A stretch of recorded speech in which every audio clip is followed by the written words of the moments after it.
Welcome into episode 3 of Rip and Rock. Call it the Allen Iverson episode, The Answer, or here in Baltimore, we can call it the Jorge Mateo episode. Episode 3, though, we got a lot to talk about, Rip. From the O's sweeping the Blue Jays, Dean Kramer with another solid start, Grayson Rodriguez, the ups and downs to his young career, cheating or using your teammates to your advantage, you be the judge. Pun very much intended with that one.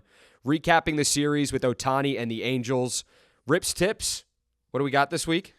Well, I guess you'll just have to wait to find out, Rock. How about that? Okay, all right. We're getting nothing from this guy. It takes a village, though. That's what he's going to talk about. Little preview there. Jackson Holliday's hot start in High A with Aberdeen. 1 year of Adley Rutschman. Happy anniversary to Adley Rutschman. It's a big day for him. And we're previewing the upcoming series with the Yankees and the Texas Rangers. Both very good teams in the MLB. But let's start with the big topic. The O's sweeping the Blue Jays, one of the best teams in baseball, the third best team in the AL East, and that is a big series win over a team that doesn't drop a lot of series, especially this season. Well, and we talked about it, that this Blue Jays team, we came on Fox 45, and I even thought that the Blue Jays, roster-wise, was the best team in the American League East. And not only did the O's go up there and win the series, They were not saying it was dominant, but it was a performance that really is the staple series win for the Orioles this year. I mean, they've had a lot of great wins, Rock, but think about that. You go on the road, division rival, you just gutted out a couple really tough games, and you're walking out there not with 2 wins, but you're walking out there with 3 and the second best record in all of baseball. Yeah. I mean, and the Orioles got 15 wins on the road.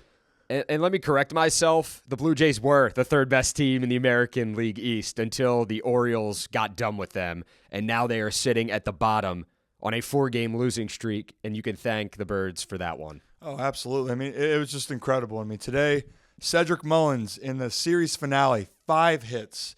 Dean Kramer, tremendous start that we can dive into more. I mean, I think that people really need to understand that what Dean Kramer, when he is on and he's feeling good, he can provide so much for this Orioles team. And again, I mean, this team's just finding different ways to win. Whether it's a low-scoring game coming back like they did in Game 2 to steal one in Toronto, or this one just gutting it out until the end. But you always feel good when you walk out of Toronto with another victory, and in this case, another series win. Rip, and you're getting guys that are stepping up, different guys each night. Last night, the game goes into extra innings. A lot of people on social media, they're saying this is the best win of the season. Brandon Hyde, I think he called it a top 5 win for this ball club this season, and I don't think he's wrong there. How about Ryan O'Hearn, man? Coming up with a 3-run home run to tie the game. Career high. He tied his career high with 4 RBIs. Then today, you get Terrin Vavra stepping up. So it's different guys, it seems like, each night for this ball club, each day, each game, each series. And that's what this ball club needs come those later months, September, October, when they're trying to make a playoff run, especially a deep one. Yeah, I mean, you said it perfectly. Guys are going to be called upon. You need to answer the bell. And how about Ryan O'Hearn? I know when everyone saw him picked up in the offseason, is this guy really going to make an impact? Because the Orioles hadn't made a lot of signings. And again, we all can be a, what's the term? Armchair GM, is that the right term? Or whatever it is. Yeah, armchair quarterback, GM, armchair. Yeah, whatever it is. Like we always can question why guys are picked up. And Ryan O'Hearn, by the way, earned his right. He balled out in spring training and then still didn't get to make the team and had to wait his turn, gets called up, and all he's done when he's in the lineup is produce. And in that case, he produced it at the biggest time. And if you look at all the teams around the league, the ones that are successful, it's teams that have guys do something to help their teams win that you probably have never heard of. And it's not these all-stars. I mean, look, we know what the Blue Jays have on offense. I mean, you have George Springer, Bo Bichette, Vlad Guerrero Jr. But guess what? Those are 3 of their players. And honestly, if you look at how this series went, the Orioles, quote-unquote, role players were the biggest difference in that series because the 3 hitters I just mentioned for the Blue Jays, yes, Springer's not having his best year, but Bichette, Vlad Guerrero Jr., and sorry, Springer just for average-wise. I mean, Springer is a great player. His pedigree speaks for itself. But Bichette, Vlad Jr., hitting over 300, those are the big dogs in that lineup. but they had a lot of trouble producing outside of those guys. And the Orioles are finding ways 1 through 9. And that's what makes this team so dangerous, Rock. Yeah, you talked about the batting lineup. I want to talk about starting pitching, because starting pitching, Kyle Gibson goes 7 strong innings, gets the win in Game 1. Grayson Rodriguez, he goes 5 innings, a couple earned runs, but it's definitely better than that start against the Angels, which was, he's coming off of his worst start of the season, of his young career. And then you get Dean Kramer, Dean the Machine, back at it again. 1 earned today, correct me if I'm wrong. And he goes out there, and the O's end up getting the win. I think Baumann was the one credited for the win. He's now 3-0 on the year. So that's big. But you need your starters to be able to not necessarily go 7 innings every game like Kyle Gibson. This team will definitely need that in the later months of the season, kind of like last year we saw. But right now, they're teetering around right where they should be in the bullpen. They're going in and doing the rest and trying to get the job done. Yeah, I mean, again, and for Dean Kramer, just to give people some context, and I don't love to dive into so much numbers, but I know certain people do, and I'll get into Grayson. So, for Dean, in his last 4 starts, since the Orioles went to Atlanta, 6 innings, 1 earned run. Then Tampa comes to Baltimore, another 6 innings, no runs. The Angels, 5 2/3, 3 earned runs today against the Blue Jays. 5 1/3, 1 earned run. Yes, 9 hits, but 7 punchies. So my point. Punchies, is that what you call them? Little punchies? You never heard of punchies for strikeouts? I've heard of punchies, but not like, I call like touchdown tutties, and I always get kind of, people mess with me for that one. I really haven't heard punchies. For punch outs, I've heard K's, yeah. You're learning today. I guess I'm with a baseball guy, so you got to learn right. Lingo, where to get your baseball lingo and terminology, I guess slang. We're going to be talking like kind of like a hockey bro when they have their own lingo, their own slang. Like you got to teach me the ins and outs and how you guys talk in the clubhouse. Well, I don't know if I can say everything that we say in the clubhouse, because that might be a certain line for this. While we have the opportunity, this gets edited afterwards, you know that. So we can hit the bleep out button, the curse button, kind of like you do with announcers, the cough button, people like to call it. So whatever you need to do, I mean, we could do it. Yeah, I'll keep you posted on that. And drop as many F-bombs as you want, right, man? Well, yeah. Well, maybe that's not the slang that I'm talking about. We're just kidding, people. It's a PG podcast. We are just having fun. People telling stories, but what I'm telling right now, what I'm trying to get the point across, is that Dean Kramer has shown you what he's capable of doing. And again, people are going up and down as far as what they thought of this starting rotation to start the year. Is this team going to be a weakness? And actually, I told people from the beginning, maybe I'm nuts, Rock, and that is a separate subject, but I thought that this pitching staff could actually be a strength for the starters because of the stuff. Yep. They have guys that have plus stuff and are capable, but can they put it all together at the same time? Grayson Rodriguez, you just mentioned him. G-Rod. Yeah. I get J's and G's mixed up all the time. So do I. Yeah, terrible. It's a thing. It's a bad thing. Yeah, but he's showing moments of why he can be so brilliant, and he's doing it against very good teams. Yes, I am aware, against the Angels, not his best outing, but you bounce back against a very good lineup, a very good team in division, and you give the Orioles something that not just that they needed, but you're able to keep the team in the game, and that's going to be a theme. How many times can your starting pitchers keep you in the game? And the Orioles starters are doing a great job of that as of late. And I want to piggyback off that. I don't think we've seen this starting rotation go through each pitcher has their best outing. There's always one outlier in there that has an off day or an off night or an off start.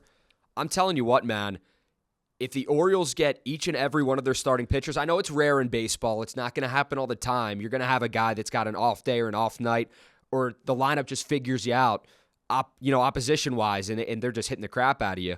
But if we get to see the O's, this starting rotation, each pitcher, starting-wise, have their best outing, it's going to be scary, as the season goes on. Oh, yeah, I mean, and that's the goal. But this is also why you have to see what you have in-house. And I know everyone was clamoring, we have all this talent, let's make a move, let's make a trade. You owe it to yourself going through this rebuild to see who can help you on this team right now. And the Orioles have tremendous talent, especially pitching depth that the Orioles are not used to seeing, and guys that have come up through the minor leagues. And it's there, but you got to give them time. It can't just be 1 year or a part of a year last year where you can come to a conclusion, right? And so for this case, you're starting to see those moments of these young players. And there's Grayson Rodriguez, which he's in his learning process, and he's trying to be that homegrown talent, to be that ace that everyone's hoping. And yes, he's got to learn to be more consistent. Maybe he's got to learn that he's got to not tip his pitches, which has been something that people have been curious about with Grayson, and that's something you got to adjust to at the big league level. But it's not stuff for these guys. They have the stuff, but now it's really kind of reaping the benefits, because the Orioles – and we're not going to get into the whole buyers and sellers and all this thing for this episode. Not yet. But too early right now. But the Orioles are finding out a lot about these guys, which is only going to make these decisions moving forward easier for this team to identify. Yeah, we touched on Grayson. He's 2-1, 6.21 ERA, 50 strikeouts on the year. Last outing against the Blue Jays, a 6-5 win. He did not get credited for the win, but he did go 5 innings, 4 hits allowed, 2 earned runs, 6 strikeouts, gave up a homer. But that's okay, because the outing before that was by far his worst outing of the year. And I was getting people, I was seeing people on Twitter. I think a few people responded to one of the tweets I put out. They're like, send him down. And I don't like that right now. I don't like playing with the guy's mentals this early on in his career. He's 23 years old. Let him ride it out. Let him get consistent. The O's aren't on a losing streak by any means. I don't think Grayson Rodriguez is hurting this team right now. Yeah, the start against the Angels was terrible. And I'll be the first one to say that. I'm not knocking Grayson, but it was bad. 3 1/3 was his shortest outing of the year. 9 hits allowed, 8 earned runs, 2 homers, one of them a monster shot, an absolute missile to Shohei Ohtani. 3 walks, 3 strikeouts, and he only threw, what is it here? If I can find it. I don't know how many pitches he threw. 79. I'll find that in a second. 79 pitches, yeah, but it was his shortest outing of the year, and it just wasn't a good one. But he did rebound against the Blue Jays, and that's where the confidence meter is going to go back up. And once this guy gets confident, you talked about it in last week's episode, he lives for the big moments. He might have crumbled a little bit against the Angels in that big moment, but that's okay. The season is still young. Oh, yeah, and then just to drive this point home, this is why numbers are deceiving. So stop. For everyone that's looking at his of course, his numbers are going to be inflated. Yeah, his ERA is bad right now, but it's okay. Absolutely rocked by the Angels, and that's okay. He's had 6 starts, Rock. He's had 6 starts of going 5 or more innings and 2 or less runs. So if we think about that right there, and for me, I know that they're saying if you can get 6 innings, 2 or 3 earned runs or less, that's a quality start, however that's viewed. For me, you get 5 and under 2, and I know that there's some talk about him being on a pitch innings limit this year. It looks that way because he hasn't gone into the 6th. I mean, he hasn't gone more than 6 innings or 6 or more innings this season by far at all. Right, but so the point is, though, 6 of those outings, you're holding a team under 2 runs or less. Yeah. So you're seeing what he's capable of doing.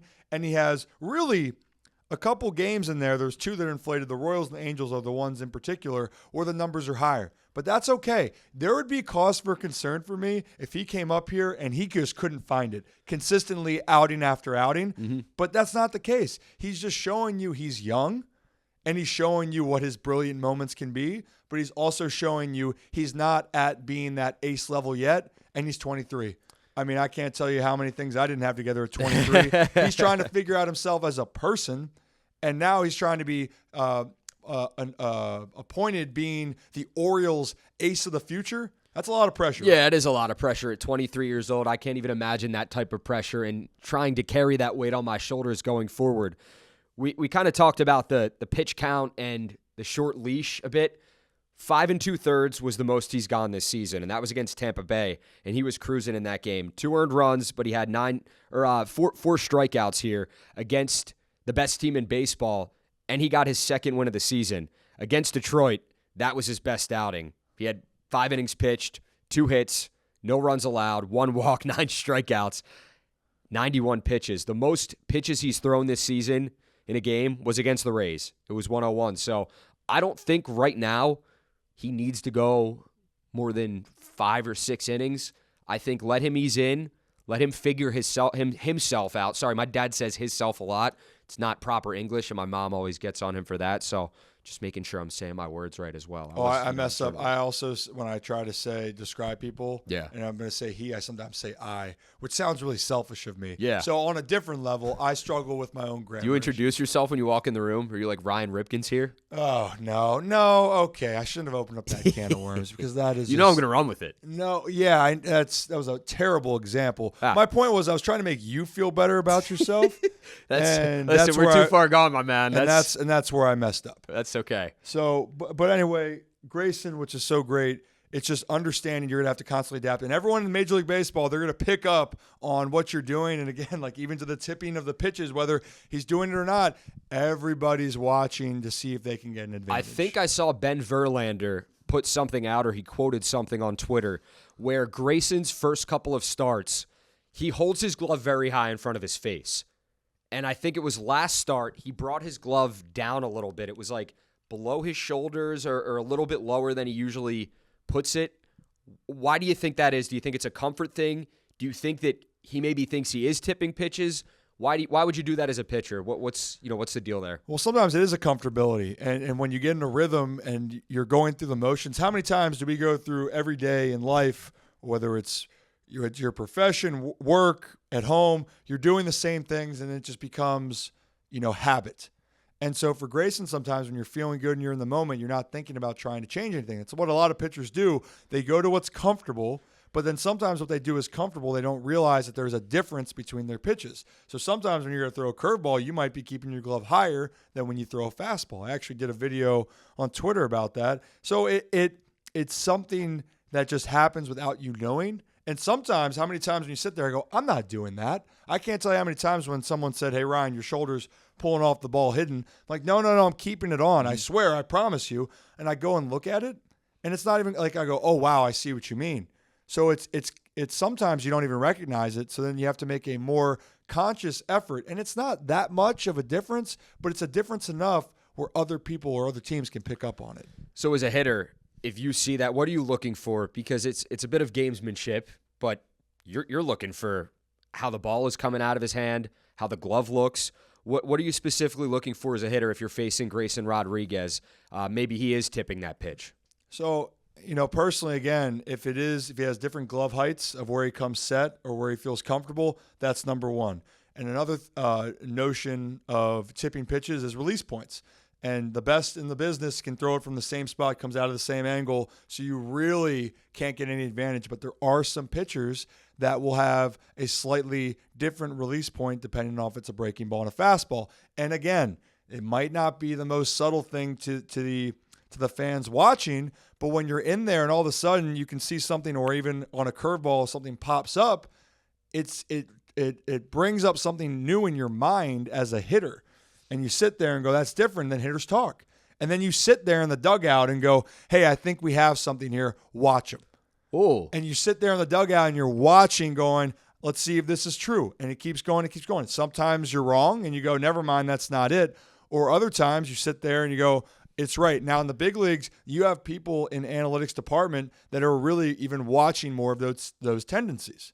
And that even becomes more of important to be like, hey, we're picking up some habits that we can try to pick up in the game. And tipping pitches, by the way, has been going on as long as the game's been played, because that's just a part of the game. It's a part of people's mechanics. But again, it's something that not everyone is going to think about, but it can make a huge difference. Perhaps if your teammates are picking up on those pitches and you're at the plate, do you look over to them in the dugout as you're batting, maybe before the pitcher releases the ball? Like someone we saw in baseball this past week. That's a great transition to the whole Aaron Judge thing. That's actually where the video I did on Twitter started from. Yeah. Right? I mean, look, did that turn into a fiasco. I think everyone's sensitive of trying to figure out what's cheating, what's not cheating when it comes to, quote unquote, picking signs, or in this case, tipped pitches. What's your take on it? Because when I played junior Legion ball, I wasn't big time like you. I can't call myself a professional baseball player, unfortunately. But I remember our coach at the time, he told us, hey, if you're on second and the catcher throws down a 1, I want you to point back towards the bag, point back towards second, and that'll signal fastball to the hitter. If the catcher throws down a 2 and if you can see it, point towards third. And if you point towards third, that'll signal off speed, wait back. Obviously, if you're a batter, you're looking past the pitcher, and you could see me doing that back and forth. And it just looked like we were taking a lead off the bag. It was nobody really picked up on it. But those are the little things. I don't think that's cheating. I think that is studying the game and kind of checking to see what the catcher's doing. Sometimes catchers, they'll paint their nails so the pitchers can see them a bit better. In this case, they didn't. We just had to kind of look and see, okay, 2's down, off speed, point to third. 1 down, fastball, point to first. In the minor league level, did you guys do that at all? And what is the craziest way, not only that you guys picked up on a pitch or picked up on a signal, but that you signaled it to the batter that was at the plate? Because it happens in baseball all the time, more than we think. Not at the Astros level where they're cheating, where they're using camera footage and banging on trash cans to get that point across. Like, we weren't doing all that, but we were seeing their signs to our advantage big time. And I'm sure you guys did the same. It's the definition of gamesmanship, or what's been a part of the game. So to your point, the Astros, when you added technology into this whole situation, that's when you realize that that's where ethically it's wrong, because you're not using your own eyes. You're not using players or people that are involved in the specific game or on the playing field, coaches, players, etc. So when the Astros did that, it's because they were able to look in through a camera, and that's where things got magnified, right? So whether you like this aspect of baseball now with players stealing signs, I mean, before they do the pitch comms now, because that's why they're partially doing it, was, yes, the cheating for the Astros, but it was because there was this whole concept between being able to pick or be able to steal signs on second base was one case. And that's why there's so many sequences when you were on second base in pro ball, where it would be the pitcher and the catcher would say, hey, it's going to be after the number 2, it's the second sign after the number 2. Like, they would create way different sequences to try to keep those signs private, secret, right? But then the other team, if you're on second base, they're trying to figure out how to decode that. And then the tipping pitches, that's just the pitcher's really giving you a sign that, hey, you're doing something way different than what we notice. Again, whether you like these concepts of the game or not, that has been a part of the game, and it's not been deemed unethical. It just depends on if you like it. Now, I didn't like knowing when certain calls came, just because I had a bad experience once where someone said they had a sign picked, and I was so wrong and I almost got drilled in the face. So I'm like, you know what? Oh, man. I can't focus on that. I need to stay in my at bat, right? Now, you asked about what was one of the most interesting tells. We had a guy I played with in the minors that was able to his way of doing it, because he didn't want to show that he had his arms or put his arm down or hand left or right. If he had the sign, he would stand with 2 feet on second base. So he'd go back to the bag after the lead or after the pitch, and he'd stand with 2 feet on second base. And it's subtle. It's subtle for the other team. They can't even tell. You would think all the time after every pitch, the opposing player goes back to the bag. But the thing was, it was just one time he went to the bag that he went up with 2 feet. It's just at one point that just let us know that he had it. And then depending on, in some cases, how he took his lead, if he walked out on his lead, that meant it was a certain breaking ball. If he shuffled out, it meant it was a fastball. So either way, you're thinking, well, that's what someone could do every time. So that to me was pretty fascinating. Again, I didn't feel comfortable enough to do that. I also was terrible at picking signs, awful, because also I'm like, man, I'm not that fast out there. I'm trying to just get the best lead and jump I can and not try to get picked off.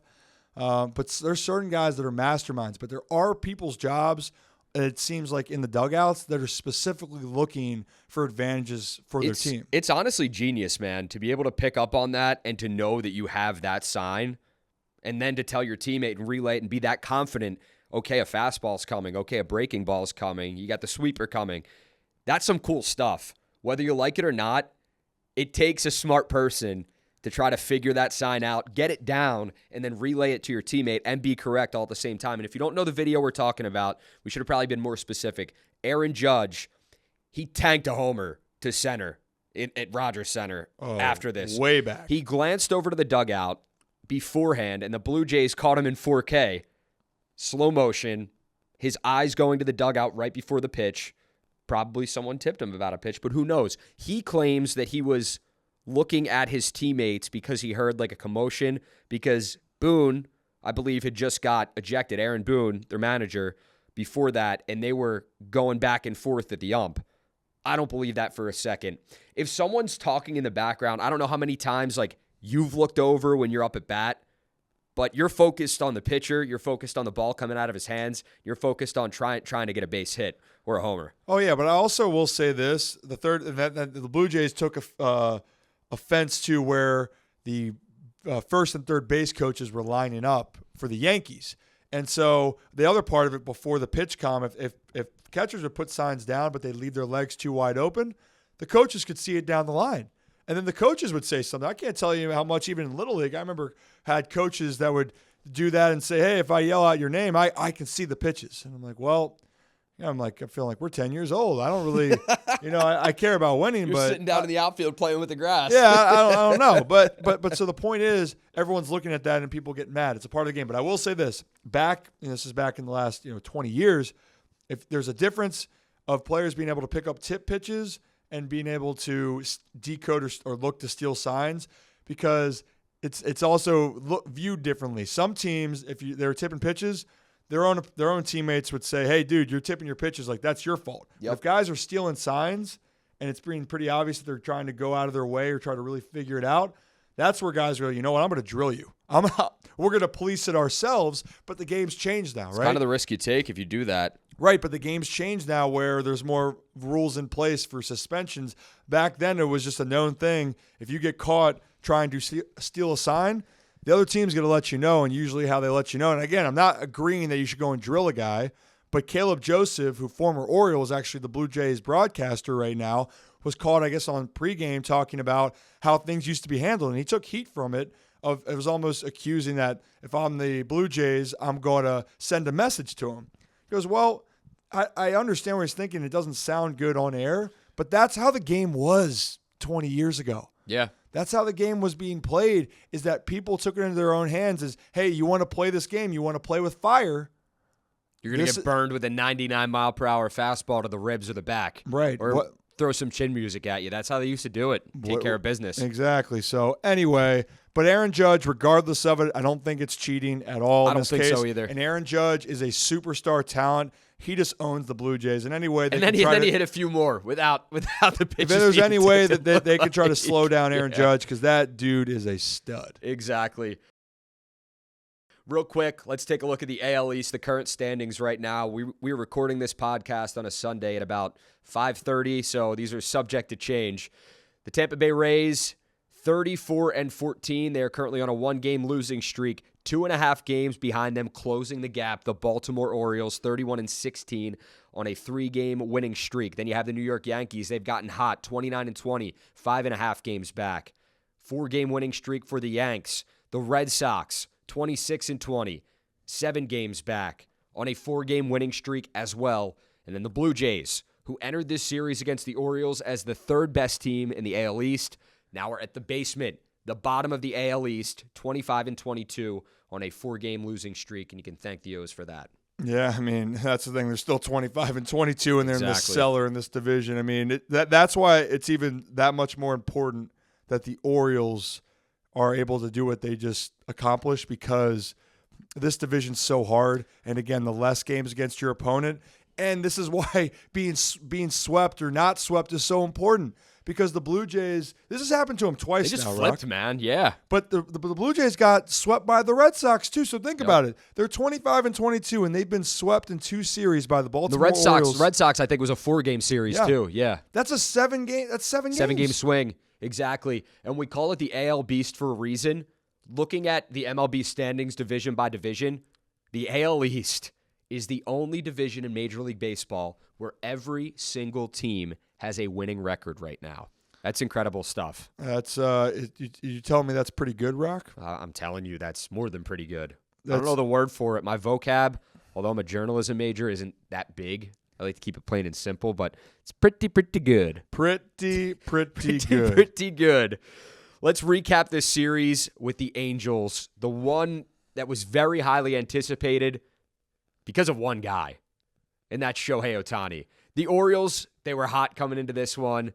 We want to talk about the Orioles and how good they are, but this guy, wherever he goes, fans follow. The eyes are always on him, and he put on a show at Camden Yards. And the Angels and Orioles, they split the series. Yeah, you know what's even crazy is, and Ohtani is that international iconic superstar. That's the paid to go see ticket. We're also forgetting Mike Trout is also on the Angels. Yes. One of the other superstars in baseball. 3-time MVP. I mean, that's the crazy. That's the Ohtani effect. I know. And it was really cool to see Trout, but like my eyes would always shift over to Ohtani because it's like he is this unicorn, generational talent, just unbelievable. Okay, so you got to see it in person with him there. Oh, yeah. So, I mean, you got to see him. Dude, I got to see him pitch. I got to see him hit. I was like, my goodness. This guy is just as advertised. Not that I didn't believe it, but getting to see someone in person for the first time, it's a different aura. It's a different feeling. It's a different vibe. And when he tanked that homer off Grayson, that 3-run bomb, 460 plus, I believe it was, would have hit Utah Street in the air if not for the fence that separates the right field bleachers from Utah Street. I actually went out there because I was like, I want to see where this ball hit. I didn't know if it hit a pillar. I didn't know if it left a white mark on the fence with like the laces. It broke a zip tie, the usher told me, that holds that netting right there, right below Boog's Barbecue, right below Boog's. It was like right there. And I took a picture of it. It's on my Twitter if you guys want to check it out, where it actually hit, how far away it was, and it bounced back into the crowd. And the thing that killed me, Rip, the person who caught that ball threw it back onto the field. I get it.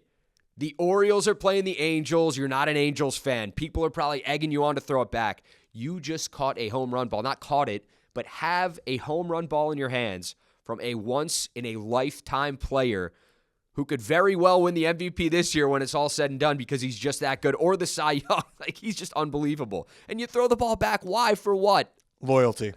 You I throw it back. I respect it, but I don't, man. Yeah, that's what I'm saying. That's the only reason you're throwing that back is because that's the only thing you can tell yourself is I'm so loyal to my team. I don't care who it is. But guess what? If that's me, I am putting that sucker in my pocket.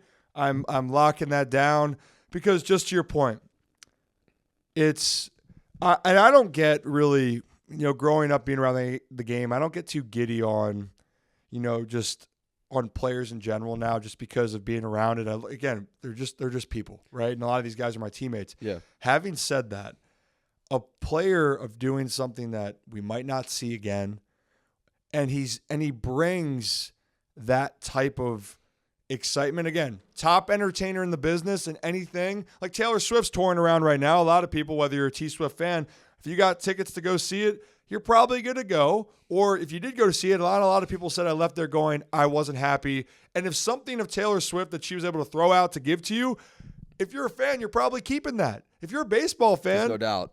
And for people that like Taylor Swift. Yeah. I like her music, but I'm not a Swiftie. Oh, no, but I still love it. There's a lot of bops. I mean, actually, I got I love some female pop. But we can get into that in a little bit. But anyway, the thing is, Ohtani, it's a moment where it's something you feel like with what he's doing, something you tell your kids about, something you tell your grandkids about, because look at the last time we mentioned Babe Ruth. I mean, Dude, you went over it. You're like, this is something what he did. It was reaching base safely 5 times for a starting pitcher. It was... Tell me someone's going to go 7 innings. Yeah, he gave up 5 runs. I'm going to give you 7 innings, but I'm also going to be right on the cusp of hitting for the cycle and reaching base 5 times. Dude, it was... Excuse me, sir. Are you kidding me? That was just insane. And the stat, I have it right here. Well, first of all, Ohtani, he was it a single or a double shy of the cycle that night? I think it was a double he needed for the cycle because he got the triple, he got the homer, he got the single, and he became the first player to start a pitcher and reach base safely 5 times since Mel Stoudemire did so for the Yankees on September 26, 1964 against the Washington Senators. That's from the Orioles PR staff. I was about to say, I'm not the baseball. You went and found that. I'm not the baseball almanac, but they said it in the press room, and I tweeted it out. And it was so funny. my buddy quoted it, and he said, what did he say? Tungsten Armo Doyle type tweet. Because it's like, he says that because every time Shohei Ohtani does something or breaks a record, it's like we're going 70 years back to find the last person who did it. Yeah. And it's like, it's some crazy name that we've never heard of that he's breaking the record. Mel Stoudemire. I've heard of Mel Stoudemire, and he's a big. But like I'm saying, like going back even further than that and seeing who they played against, it's like the person whose record he broke. It's like, I've never heard of this person before. Oh, for sure. But I mean, again, he's so great for the game. But to the context of we'll bring it back into the Orioles in this last homestand. I mean, look, 4-game series, you split it, and for me, if you're an Oriole fan, this last homestand was still tremendous because now you're facing some really tough teams, and we talked about this. You got to beat the teams that you know you need to. Other teams that are solid, above 500 teams, can you play 500 ball with them, or can you win the series? And the Orioles accomplished that. And also, I mean, again, Ohtani, it was so great to see him come to Baltimore to play the team. And I heard he liked the city of Baltimore, but everyone don't get their hopes up that he's going to come to Baltimore in the future because I don't think we're going to be able to afford him. But the point is, the Orioles are doing a lot of great things, and the Orioles are also, if you're fans and you're going out to the yard, you're getting to see some tremendous players, and it's just a great combo. You can admire tremendous talent and watch the Orioles be one of the best products in Major League Baseball. Yeah, and they played that series well. They could have won 3. They could have won the series. But I think Orioles fans right now, they're so used to this ball club playing down in recent years, playing down to the level of their opponent, and now that's not the case this season. And it's like, okay, what about this team coming up? What about this team coming up? And it seems like all that outside noise, the O's are just blocking out and proving all the doubters wrong. Like, there are many people out there that do not think this team is for real right now. I'm telling you what, man, they really seem like they are for real. You can't fake 31-16. You can't fake coming back on the road late and winning games. You can't fake continuing to battle and beat good teams. You can't do that. Yeah, you could say, well, schedule and streak. That's what I think I hate with the Rays. When people were saying, they played an easy schedule. Does anyone understand how hard it is to win that many games to start the season? And yes, now the Orioles are right on their heels. But the point being is, you earn your record is what is it? They are who we thought they were. With the Cardinals. I'm blanking on the coach's name, but the Orioles, the record reflects them. It reflects how hard they're playing, how much that they have put into each game, and they have deserved to win the games that they've won. And when they've lost it, they've also deserved that too. But it's even greater through 47 games now.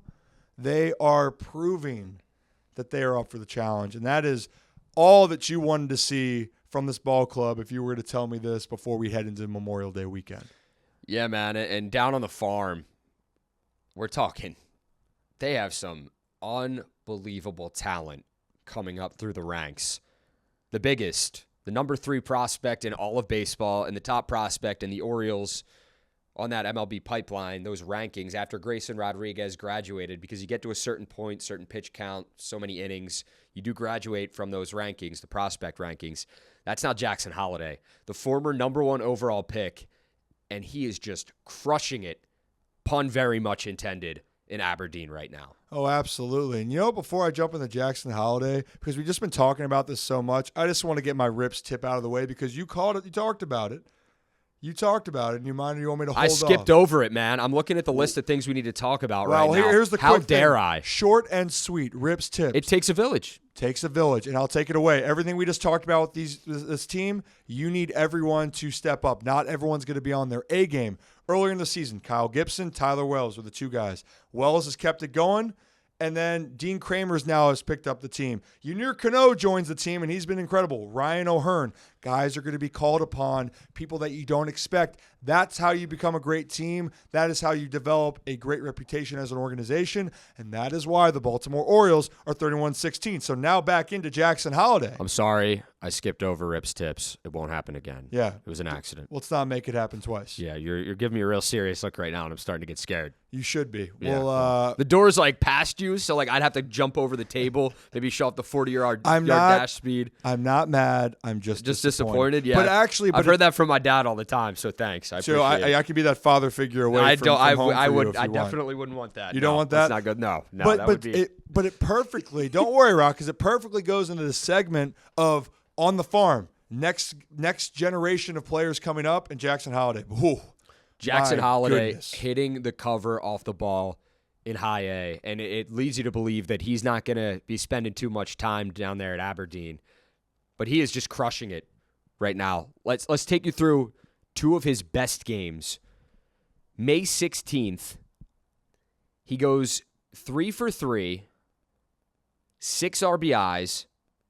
He had a triple, a double, and a homer. He was one single shy of the cycle. Okay, maybe you're like, that's good, but like, what can he do after that? You know what he did after that?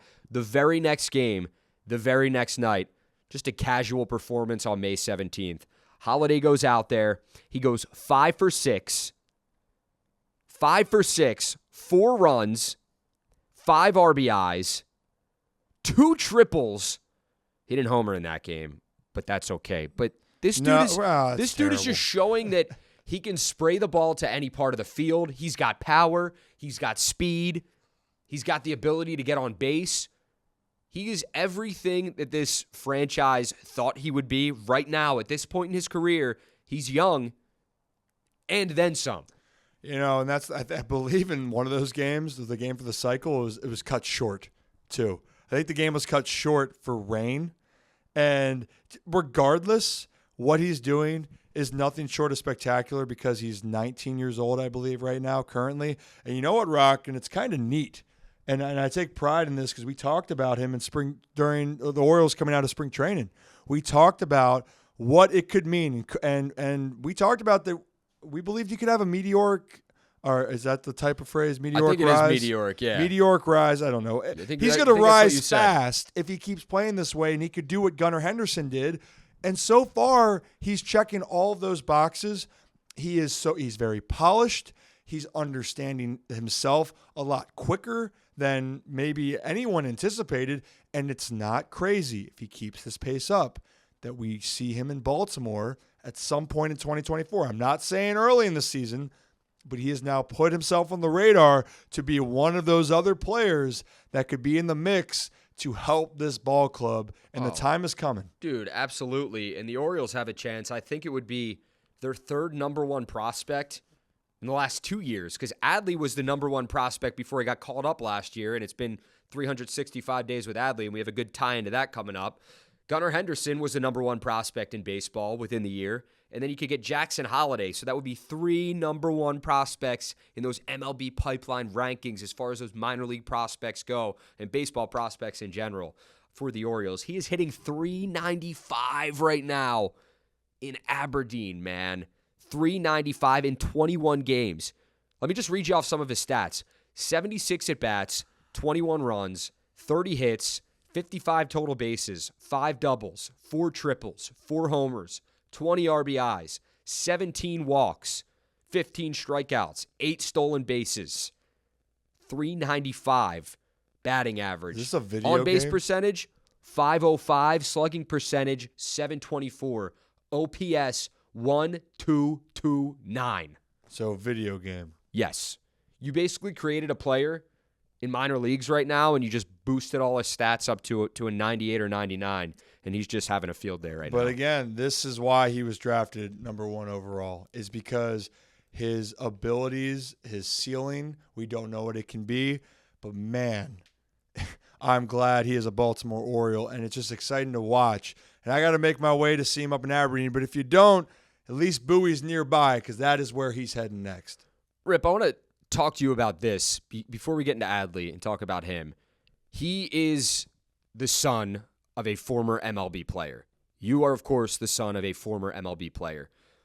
When you carry that with you, what kind of pressure does that put on someone that is playing, whether you're a number 1 pick, whether you're pick 734, whether you're pick 225, whether you're pick 23? What kind of pressure does that carry? And how do you think that he is kind of carrying himself in going about this? Because it's big steps to fill. Dad's a former All-Star, and he's coming up, and the pressure's already on him. I mean, to me, it says a lot about his character. You know, personally, I had a really tough time dealing with the expectations. And again, his dad, Matt Holliday, was a really good ball player. And people might not remember that as much, just because if you're not a full Major League Baseball fan, you're not going to be following when Matt Holliday was around the other parts of the league. Like when he was with the Colorado Rockies, you know, Matt Holliday was a part of the Rockies that went to the World Series. But again, if you're not a overall Major League Baseball fan and you're just focused on the Orioles, you're not going to know much about it. Or if you're like newer to the game and you haven't watched the game back then, you're kind of getting into it now in recent years. 7-time All-Star, World Series champion, NLCS MVP in 2007, 4-time Silver Slugger Award winner, NL batting champion in 2007, the RBI leader in 2007, and a member of the St. Louis Cardinals Hall of Fame. He's got the accolades. He was a phenomenal baseball player, Matt Holliday, his father. And he still looks like he can still play, man. He's yoked. He's a beast. Yeah. But again, it's so to your point, Jackson still was going to have expectations. And to see what he's done, to the fact that it just shows you a lot of where he's at being able to go number one. Because if you're going to take someone that high, it's not just because of the makeup he has talent-wise. They have to like his mental structure and mental stability and ability to be able to process things, handle expectations. Yep. So that, to me, to your point, you know, I'm so happy for him because to be able to get to where he is, to be the number one overall pick, he had to be able to already be able to handle that above and beyond, and he checked all those boxes. Now, it's not going to get any easier for him because he's going to have to deal with other expectations of being a top prospect. But as far as I think he's put away, his dad was a great player. He accomplished a lot. But Jackson Holliday is proving that he is being his own person. He's his own guy. He's not the same player as his dad. And you're going to see who Jackson Holliday is going to be, who he's going to be, not be the son of a former Matt great Holliday. player. He is Jackson Holliday first and foremost, son of Matt Holliday second. I like that. Happy 1-year anniversary to Adley Rutschman. Happy 1 year, Adley. Not like an anniversary of him being married. I don't know if that's like in his. No, just a happy like, 1 year. Yeah, exactly. It's not like he didn't get married. Like none of that stuff. 1 year of him coming to Baltimore. That's what we're talking about. Because honestly, my parents, I sometimes forget their anniversary when they get married. So that's why I had to like clear that up and whatnot. It's tough. And the worst part is it's on my mom's birthday, and that's why I forget because I wish my mom happy birthday first and foremost, December 4th. My dad kind of gets, he's by the wayside, so it happens like that sometimes. Well, okay, I'll try to remember. I was going to say if it was the summertime, I'd help you remember that, but I'll try to. But yeah, Adley Rutschman came to Baltimore and made his debut 1 year ago today. Recording this on a Sunday. It is May 21st, and what a debut it was. You remember the video of Adley just talking to the umpire, walking out to catch for the first time at Camden Yards, and looking around like a little kid in a candy store. Like, he was so amazed by the ballpark, by stepping onto the field for the first time. It's like, wow, this is a dream come true. And you truly got to see that emotion from Adley, and it was so cool. Not only that, he goes out late in the game, and for his first career hit, he triples. It was a liner down the right field line. I'm pretty sure it got stuck in that little area out there, and he was just motoring around the bases. And I was in attendance for the game as a fan because I hadn't started working here yet officially. So my buddies, they all wanted to come down. They knew who Adley Rutschman was. I was like, damn, Adley's making his debut. Like, we got to go. So they came down. We went to the game. We enjoyed it. I still have the ticket stub that has like the 30. It's like seat 35, row 35. It's cool. But to see him get that standing ovation, I actually tweeted the video out at Rocco DeSangro on Twitter. If you want to check it out, it's so cool to see them going, Adley, and he got a standing O from the crowd. And, like, fans have absolutely fallen in love with this dude because he embodies everything it is to be a Baltimore Oriole. Well, and in the moment he got called up, it brought a level of hope back to Baltimore because he was the piece when he was drafted that he was going to, everyone was waiting for his arrival. And once he got there, it brought back that we are moving to the next step. And I don't think that you can say, in my mind, a number one overall pick exceeded expectations because, again, we don't know what's going to happen, but talk about the moment you can look at the Baltimore Orioles in the last year of when the flip switched, it was Adley's debut. And that was the coolest thing, is not only him taking in the moments. You remembered you know exactly where you were sitting at the ticket. Yeah, man. I was sitting all the way up at the top of the stadium. But I remember for his first at bat, we snuck down, like we always do. You got to. And we sat and watched. I think there were seats right behind the Orioles dugout, but like 20 rows up. Me and two of my buddies sat there while the rest of them were getting beer and like good food and stuff like that. But we wanted to see, it was me and my buddy Brandon, and he listens to the podcast, so shout out to him. Shout out, Brandon. We sat there in those seats and we watched. And it was, I think his first at bat was a strikeout, but to see everyone standing up, to see him walking up, to see the atmosphere, it was so cool. And it's something, as long as I cover him or as long as I don't cover him, you know, maybe I'll be somewhere else in 5 years. Who knows? Maybe I'll still be here. But for the rest of my life, I'm going to remember where I was when Adley Rutschman made his MLB debut. And I know there are a lot of fans out there that will feel the same. Oh, yeah. And then again, just for the and I've said this a lot, but to talk about what he has meant, there are just things you can't quantify in Adley Rutschman. And right now, and for the last year, it has been the belief that it is time. And last year was, takeoff and chaos is coming. Yep. Adley embodied all of that, and it didn't have anything to do with his statistical numbers. It had to do with his presence alone.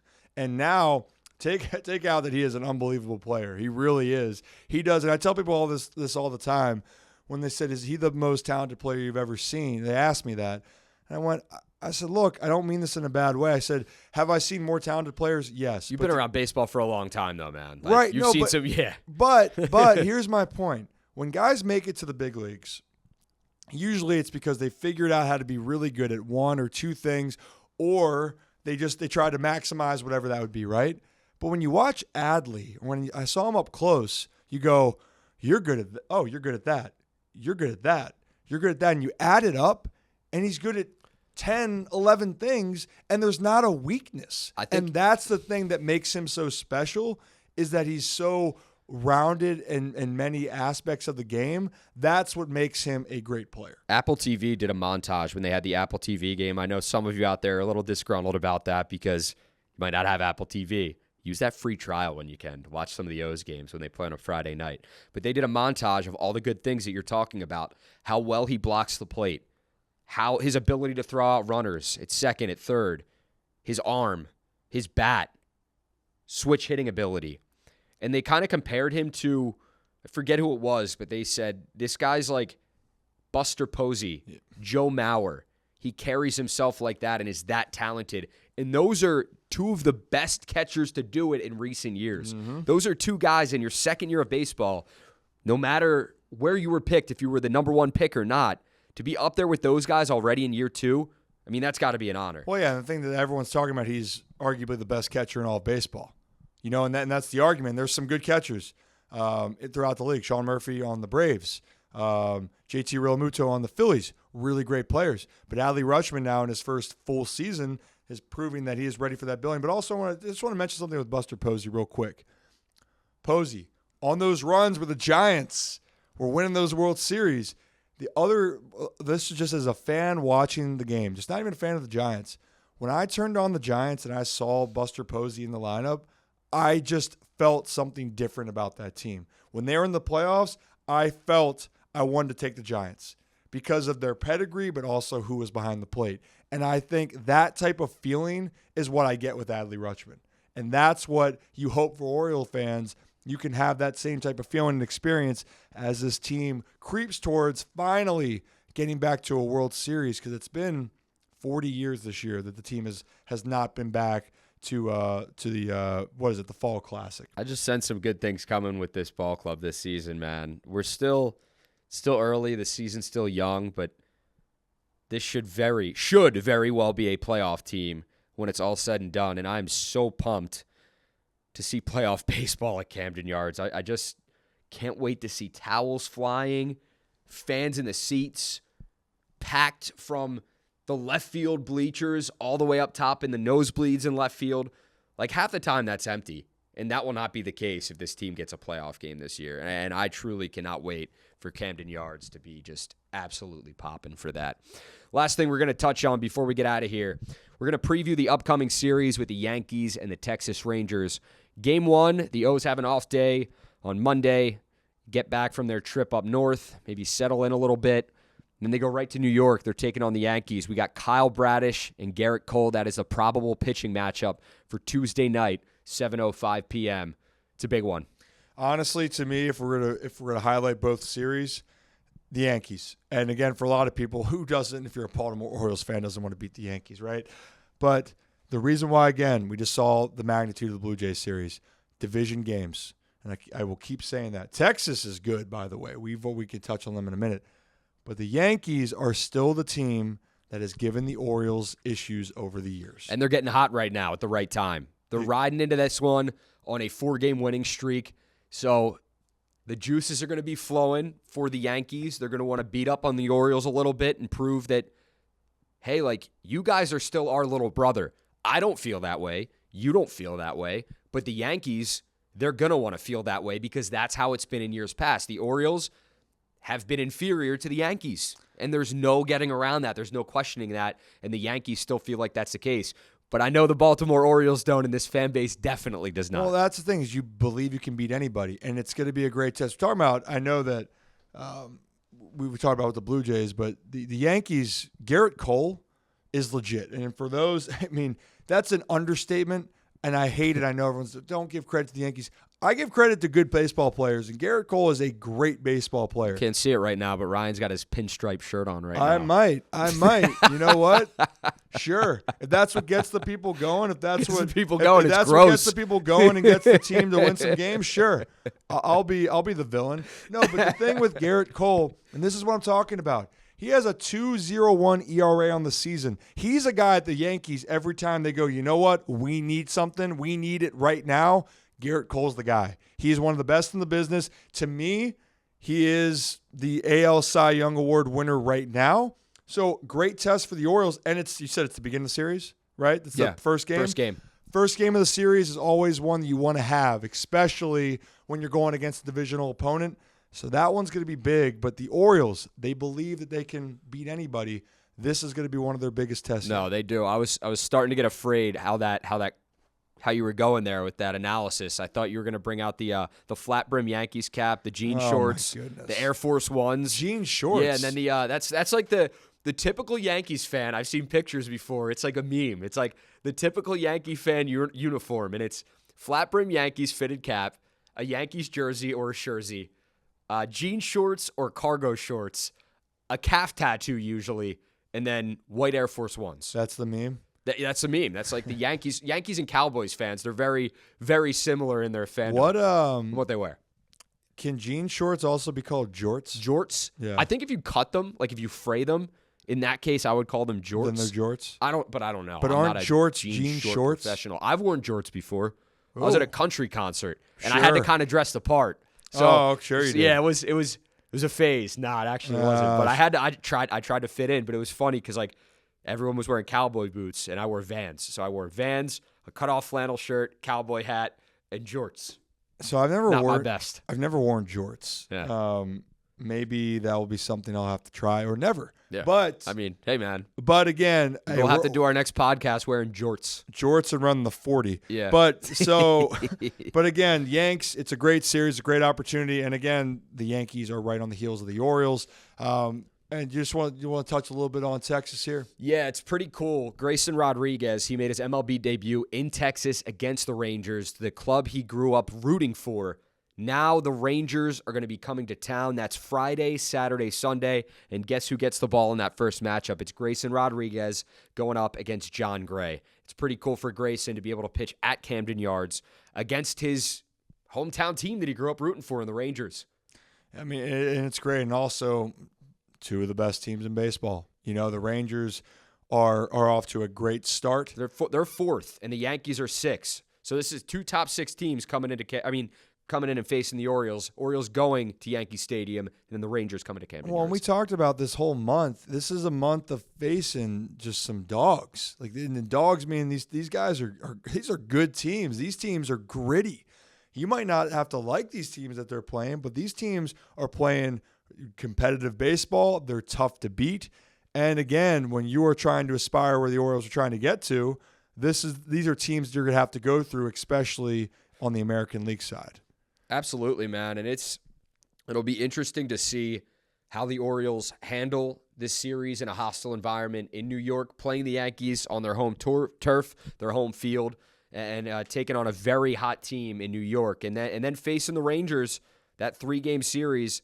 Right now, the Rangers are on a 3-game winning streak, so these are two of the hotter teams in baseball that they're going to be facing, both riding win streaks. It depends on if the Rangers continue to win when they face the Orioles, but we'll see how it happens. But it's two good series for this ball club. And listen, pack the yard. Pack the yard for that Rangers series. Show them what Orioles baseball is all about, the Rangers coming in here and facing them. That place should be absolutely packed in. Fans should be rowdy. Fans should be enjoying it. And cheer for Grayson Rodriguez. He's 23 years old, and we talked about the roller coaster. He wants this one to be one of his best outings, I'm sure. So make that atmosphere, make that aura, make everything that's about the best thing in the world for him. And I can't emphasize this enough for fans before we get on out of here. Players feed off the energy. Players feed off of the support. They feed off of the atmosphere. It keeps them going. And especially now, and I get it, it's hard to root for teams or show out at the park when the team's struggling, especially when there's so many things that are going on as the summer's heating up. But, man, if you can go to the yard, you're going to see some really good baseball teams go at it. But, two, these are moments where the players really do appreciate, and they're starting to see of what really, truly Baltimore Orioles, what that fan base looks like. They're being reminded. I've had to tell these are my teammates because they're coming out of the rebuild, and they're going, well, we heard so many great things about the earlier playoff run in the earlier 2010s or 2012, 13, 14. We want to experience, all that. We haven't seen it.